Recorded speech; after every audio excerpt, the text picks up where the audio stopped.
চাচা আসসালামু আলাইকুম। ওয়ালাইকুম সালাম। কেমন আছেন? আছি বা ভালো বা। এই গ্রামে আপনার বাসা? এই গ্রামে বা। কোথায় আপনার বাসা? এখানে? ওই স্কুলের সাইডে। এখানে সামনে? তারপর চাচা কি করছেন এখানে? চাচা এখানে ওই দোলাবাড়ি থেকে আসলাম, একটু মালিটারি মানে একটু পানিটা নিয়ে কথা বলতেছি। আচ্ছা, তো আপনার ঘরে কে কে আছে বাসায়? আছে, বউ আছে। ছেলে মেয়ে কয়জন চাচা? ছেলে মেয়ে 6 জন বা। 6 জন। 3টে ছেলে 3টে মেয়ে। বিয়ে দিয়েছেন সবার? সকলে বা বিয়ে হয়ে গেছে। আপনার সংসার কিভাবে চলছে এখন? এখন নিজে হাফ করে মিলে খাইতে হয়। কাজ করেন আপনি? না কাজ ওই তো বাড়ির একটু আবাদ সুবাদ করি টুকটাক এভাবে একটু অসা আবাদ করি এই আর কি। ছেলেমেয়েরা? ছেলেমেয়েরা বা ওরা পৃথক। সবাই আলাদা? সবাই পৃথক? সবাই পৃথক। সবাই আলাদা? সবাই আলাদা। এই বাবার খোঁজ কেউ রাখেনি? ওটা নাই বা। নিজে কষ্ট করে চলছেন এই বয়সে? চাচি বেঁচে নাই? আশেপাশে আছে। বেঁচে আছে না? ওতে একটা একটা গরু পুষি, ওতে একটা ছাগল পুষি। একটা ছাগল গরু মানে লালন পালন করেন, এভাবেই চলেন? এই আর কি, এভাবেই চলছেন না? বড় ছেলে এরকম আমার কাছে পহির বাচ্চা পাঠিয়ে গেছে, ট্যাঙ্ক ভাঙি ডুবে হয়ে গেছে। কত কষ্ট করি এই ট্যাঙ্ক ভালো করছে। আপনার ছেলের একটা উত্তরসূচানি করে ফেলছে।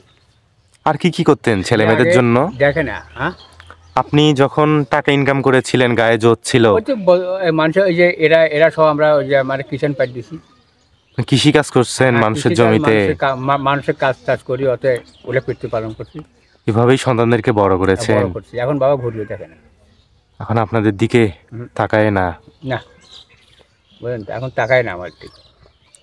একটু দিয়ে বলে বাবা আমি পারতেছি না, কোদাল পারছি। ছেলের ঘরে বাবার ঠাঁই হলো না বাবা মার। এইসব বাবা মা শেষ বয়সে এসে অসহায় হয়ে যায়। কোদাল চলে আসলাম, মানে কোদাল দিয়ে কাজ করে আসলেন? কাজ করে আসলাম। খাওয়া দাওয়া করেননি চাচা? চাচা খাওয়া দাওয়া করছি ইনশাআল্লাহ। করেছেন? কি দিয়ে করেছেন খাওয়া দাওয়া? ওই একটু আলুর ভর্তা আর টমেটোর খাটা, সেগুলো এসব দিয়ে খাইছেন না?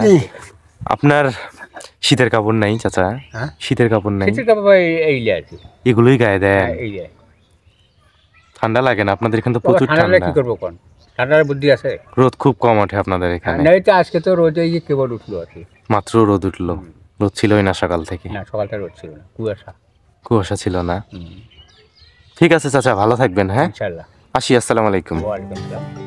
বদরগঞ্জের গ্রামের মেঠো পথ ধরে হেঁটে যেতে যেতে এক অদ্ভুত দৃশ্য দেখলাম। দুই চাচা গল্প করছে তীর্থের কাকের মতো। তাদের কণ্ঠে খোলা বাতাসের মতো এক অচেনা সঙ্গীত ছিল। কাছে গিয়ে এক চাচার সাথে কথা বললাম। চাচা বললেন তার 3 ছেলে এবং 3 মেয়ে। সবাই বিয়ে করেছে, আলাদা সংসার পেতেছে, কিন্তু সেই সুখের সংসারেও বাবার খোঁজ কেউ রাখেনি। চাচা টুকটাক কাজ করেন, কোনো রকম জীবনযাত্রা চলছে। তবে জীবন তার জন্য কখনো সহজ ছিল না। চাচার বড় ছেলে একবার গাছ থেকে পড়ে গিয়ে পা ভেঙে গিয়েছিল। তারপর চাচা অনেক কষ্টে তাকে চিকিৎসা করিয়ে ভালো করেছিলেন। সেই থেকে যেন চাচার জীবনে কিছুটা অতীতের বেদনা আর সুখের মিশ্রণ হয়ে গেছে। এখনো এই বয়সেও চাচা কোদাল হাতে মাঠে কাজ করেন। শরীরের ক্লান্তি, বয়সের ভার কিছুই তাকে থামাতে পারে না। মাঠের মাটি, ঘাম আর শ্রমই তার জীবনের গল্প। অথচ সেই গল্পের সাক্ষী হয়ে তার ছেলেরা আলাদা জীবনযাপন করছে। তবে সেই চাচার চোখে এক ধরনের শান্তি ছিল। বাবার পরিশ্রমে বেড়ে ওঠা সন্তানদের সুখ, সেই সুখের জন্যই তার নিজস্ব সংগ্রাম।